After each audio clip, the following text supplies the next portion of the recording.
আসসালামু আলাইকুম। আপনারা দেখছেন হানিফ এন্টারপ্রাইজের বহরে সদ্য যুক্ত হওয়া brand new Mercedes Benz OF 1623 RF মডেলের নন এসি বাস।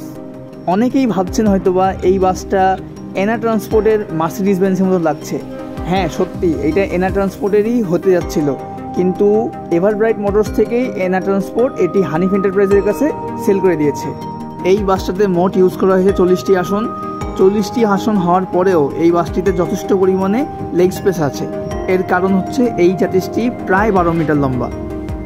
আপনারা দেখতে পাচ্ছেন এনা ট্রান্সপোর্ট এই বাসটাতে যথেষ্ট পরিমাণে ভালো ইন্টেরিয়র ইউজ করছিল।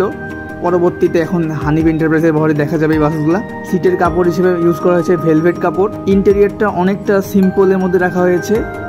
ধারণা করা হচ্ছে এই বাসটি ঢাকা থেকে দিনাজপুর অথবা ঢাকা থেকে রাজশাহী কিংবা ঢাকা থেকে হিলি রুটে দিতে পারে। বাকিটা হানিফ এন্টারপ্রাইজ ম্যানেজমেন্টের উপর বিষয়। আরও থাকছে যে হানিফ এন্টারপ্রাইজের বহরে যুক্ত হতে যাচ্ছে এভারব্রাইট মোটরসের বাকি এনা ট্রান্সপোর্টের যে 5টি মার্সিডিজ বেঞ্জ রয়েছে সেগুলি হানিফ এন্টারপ্রাইজের বহরে খুব শীঘ্রই যুক্ত হয়ে যাবে। আপনারা পাশেই দেখতে পাবেন এনা ট্রান্সপোর্টের আরও বাস আছে, সেগুলো শীঘ্রই অ্যাড হবে।